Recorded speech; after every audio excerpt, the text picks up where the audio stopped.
Be me, Polly, 34 years old, Human Resources Director. This industry has been a boys' club for too long. Time to even the playing field. Monday morning, 8:30 a.m. sharp. Stride into the main office area, heels clicking purposefully. Good morning, everyone, I call out loudly. Notice how the energy shifts when I speak. Some people look up nervously from their desks. Perfect. They should be paying attention. Head to my corner office, glass walls so I can see everything. First order of business, review the performance evaluations. Spread out the files on my desk like battle plans. This quarter's reviews are going to be decisive. Marcus from engineering knocks on my door. Hey, Polly, do you have a minute to discuss the team restructuring? I lean back in my chair, voice rising slightly.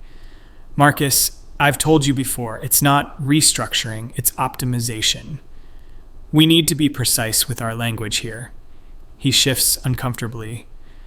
Right, sorry. The optimization plan. I stand up, papers in hand, gesturing emphatically. Look, Marcus, I know change is hard, but we have to think about the bigger picture.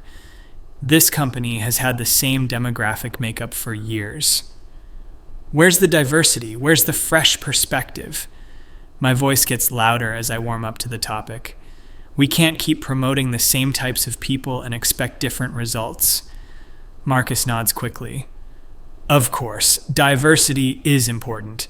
I just want to make sure we're not losing valuable talent in the process. I feel my jaw clench. Valuable according to whom?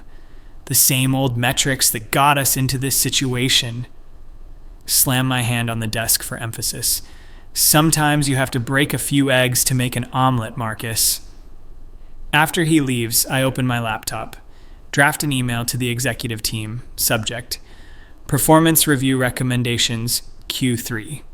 Fingers flying across the keyboard. Start typing my real thoughts. Team, after careful analysis, I'm recommending we move forward with terminating several underperforming employees. Jake from DevOps has consistently failed to adapt to our new collaborative frameworks. His resistance to feedback suggests he's not aligned with our evolving company culture. Similarly, Ryan from Sales hasn't shown the emotional intelligence required for client relations in today's market. These decisions aren't personal. They're strategic moves toward building a more dynamic, responsive workforce. Pause. Reread what I wrote. Sounds professional enough. But I know what I really mean. Jake and Ryan represent everything wrong with this place. Entitled, comfortable, taking up space that could go to people who actually deserve it. People who've had to fight for every opportunity. Continue typing. Additionally, I recommend we accelerate the promotion timeline for several high-potential candidates. Sarah from marketing has shown exceptional leadership qualities, and Monica from customer success has demonstrated innovative, problem-solving approaches that align perfectly with our strategic vision. Hit send before I can second-guess myself. This is exactly the kind of decisive action this company needs. Tuesday afternoon, performance review meetings begin. Call Jake into my office first. He sits down, looking relaxed, probably expecting good news. Jake, thank you for coming in. I don't offer him coffee or small talk. Straight to business. I want to discuss some concerns about your recent performance. His expression shifts to confusion.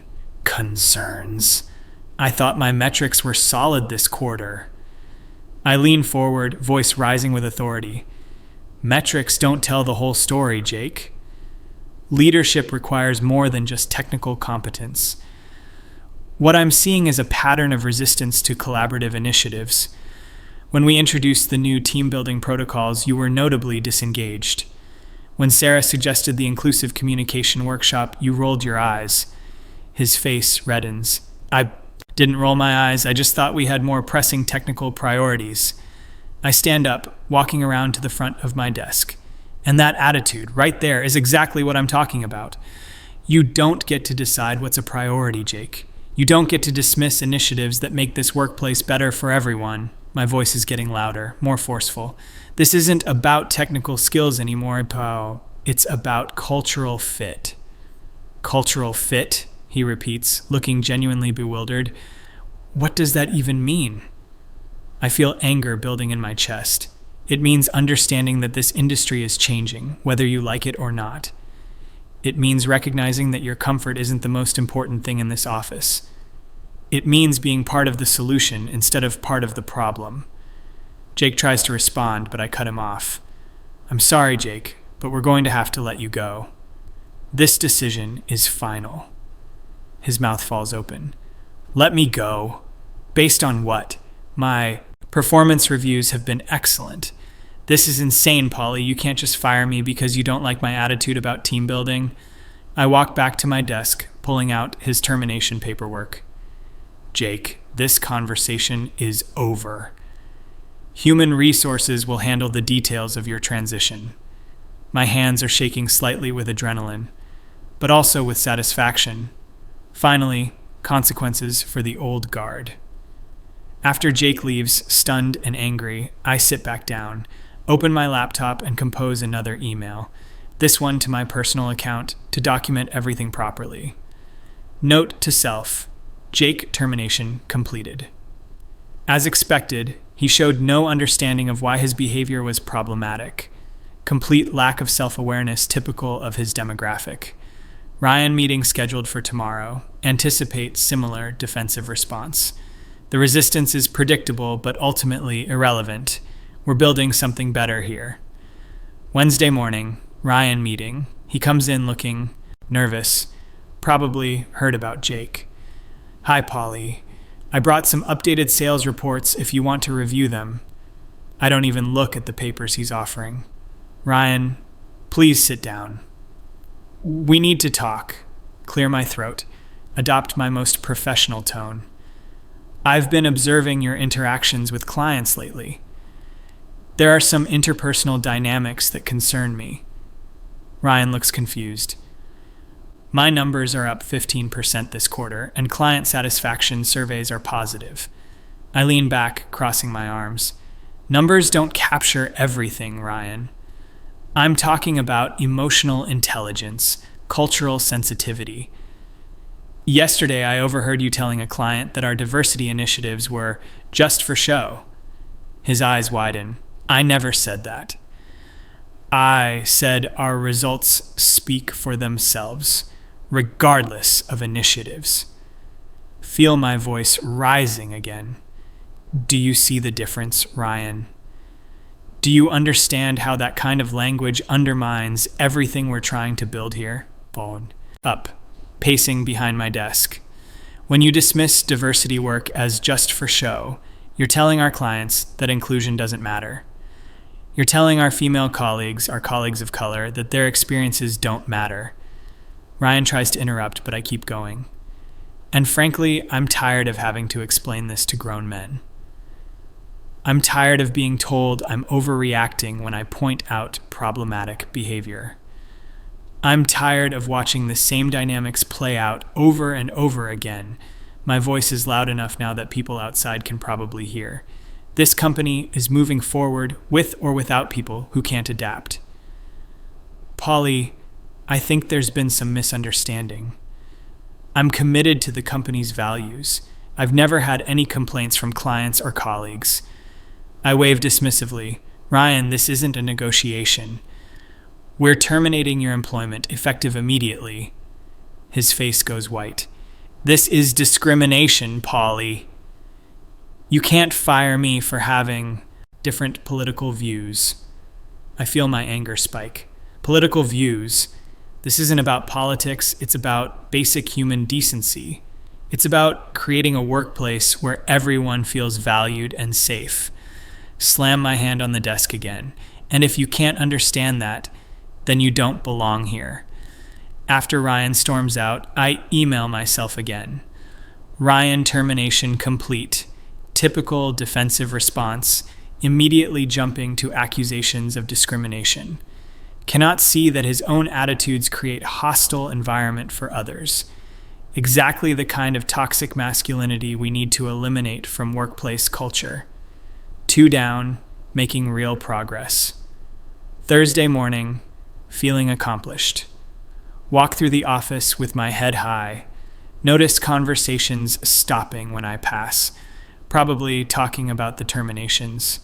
Good, let them think about it. Change doesn't happen without some discomfort. Sarah approaches my office around noon. Polly, do you have a few minutes? I wanted to talk about team morale. I gesture for her to come in, feeling more relaxed. Finally, someone who gets it. Of course, Sarah, what's on your mind? She closes the door behind her. People are pretty shaken up about Jake and Ryan. I'm getting a lot of questions about job security. I nod sympathetically. Change is always difficult, but it's necessary. We're creating space for people like you to step up and lead. I appreciate the confidence, but I'm worried about the process. Both Jake and Ryan seemed blindsided. Were there performance improvement plans, documentation of specific issues? Feel my mood shifting. Sarah, I expected more support from you on this. Stand up, voice getting sharper. We've talked about the need for cultural change in this company. Sometimes leadership requires making tough decisions. I thought you understood that we can't keep enabling the same old patterns. Sarah looks uncomfortable. I do understand. I just think we need to be careful about due process. Wave my hand dismissively. Due process is what got us into this mess in the first place. All those procedures and documentation requirements just protect people who don't deserve protection. My voice is rising again. They're designed to maintain the status quo, Sarah. They're designed to make it as hard as possible to remove problematic employees. But Polly, if we don't follow proper procedures, the company could face legal issues. I feel heat rushing to my face. Legal issues? From who? Jake and Ryan? Let them try. Any lawyer will see exactly what kind of employees they were. That evening, back at my apartment, pour myself a large glass of wine, open laptop to send one more email to myself. Day 3. Post-terminations. Some pushback from remaining staff, but this is expected. Even Sarah showing concerning attachment to bureaucratic processes. May need to educate team further on why traditional human resources frameworks are inadequate for addressing systemic issues. The discomfort everyone is feeling is exactly what transformation looks like. No one ever changed the world by making everyone comfortable. Friday afternoon, week from hell finally ending. Executive team meeting to discuss quarterly results. Walk into conference room feeling vindicated, ready to explain my strategic vision. Chief Executive Officer David looks serious. Polly, we need to discuss the recent terminations. I pull out my folder of documentation. Absolutely. I'm prepared to walk through the reasoning for each decision. Both Jake and Ryan showed patterns of behavior incompatible with our company culture. David holds up his hand. Actually, we need to discuss some concerns that have been raised. Feel my defenses going up. What kind of concerns? If this is about due process, I can explain why traditional approaches don't work for cultural issues. David exchanges glances with the other executives. Polly, we've received some information that suggests there may have been irregularities in your decision-making process. My heart starts racing. Irregularities? I followed all company policies. Every decision was based on legitimate performance and cultural fit criteria. Voice getting louder, more forceful. Are you questioning my judgment, my professional competence? Polly, please sit down. David's tone is gentle but firm. We've seen some emails that raise questions about your motivations. The room starts spinning. What emails? My performance evaluations are confidential human resources documents. David slides a tablet across the table. These emails, Polly. My stomach drops as I see my own words on the screen. The emails to myself, my private documentation, my honest thoughts about Jake and Ryan. How did you... My voice comes out as a whisper. These are private emails. You had no right to access my personal communications. David's expression is pained. Polly, These were sent from your company email account. Information technology discovered them during a routine security audit. I grabbed the tablet, scrolling through my own words. Jake termination completed. As expected, he showed no understanding of why his behavior was problematic. Complete lack of self-awareness typical of his demographic. Feel my face burning with shame and anger. This is taken out of context. These are just notes, not official policy. Keep reading. Voice shaking. Typical defensive response. Immediately jumping to accusations of discrimination. Cannot see that his own attitudes create hostile environment for others. Exactly the kind of toxic masculinity we need to eliminate. The words look different on screen. Harsher than I remember. David clears his throat. Polly, these emails suggest that you made termination decisions based on gender, not performance. That's not just poor judgment, it's illegal discrimination. I slam the tablet down. That's not what this says. I was targeting toxic behavior patterns. Was trying to create a better workplace for everyone. Voice rising to nearly shouting. You don't understand what it's like to be the only woman in leadership. To constantly fight against systems designed to exclude people like me. Every day I have to prove myself twice as hard just to be taken seriously. Other executives are looking at each other nervously. Jake and Ryan weren't fired for being men. They were fired for perpetuating a culture that makes this place hostile for women. But of course you can't see that because you benefit from the same system. David tries to interrupt, but I keep going. This is exactly what I'm talking about. The moment a woman tries to level the playing field, suddenly she's the problem. Collapse back into my chair, feeling tears starting. Do you know how hard it is to watch qualified women get passed over year after year? To see the same type of guy get promoted while women with twice the talent get ignored? My voice cracks. I was trying to fix something that's been broken for decades. David's voice is quieter now. Polly, I understand you're frustrated. But the solution can't be to discriminate in the opposite direction. We have to follow the law and company policy for everyone. I wipe my eyes, anger flaring again. Company policy? The same policies that maintained an all-male leadership team for 8 years? The same policies that somehow never found performance issues with men who interrupted women in every meeting? Who took credit for female colleagues' ideas? Who created a culture where women had to work twice as hard for half the recognition? My voice is hoarse from shouting. Those policies don't work, David. They never worked. Long silence in the room. Finally, David speaks. Polly, regardless of your intentions, we can't ignore what these emails reveal. They show clear evidence of gender-based discrimination in employment decisions. We're going to have to conduct a full investigation. Feel everything crashing down around me. An investigation? You're going to investigate me for trying to create equality? For finally giving women a fair chance in this company? David shakes his head sadly. We're going to investigate whether you violated federal employment law, whether the company is now liable for wrongful termination lawsuits. That night, alone in my apartment, laptop open, staring at a blank email, hands shaking as I try to type. Everything I worked for, destroyed. 3 years of trying to make real change, gone. Think about Jake and Ryan. Their confused, hurt faces, the way they looked at me like I was crazy. Maybe I was wrong about them. Maybe they weren't the enemy I thought they were. Start typing slowly. I need to acknowledge that I made serious errors in judgment.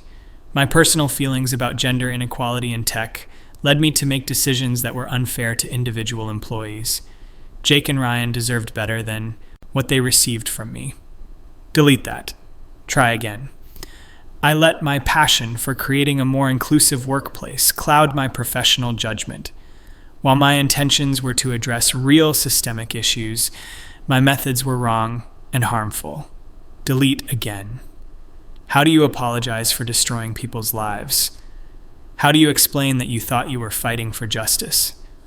Finally managed to write, "I am deeply sorry for the pain I caused Jake and Ryan.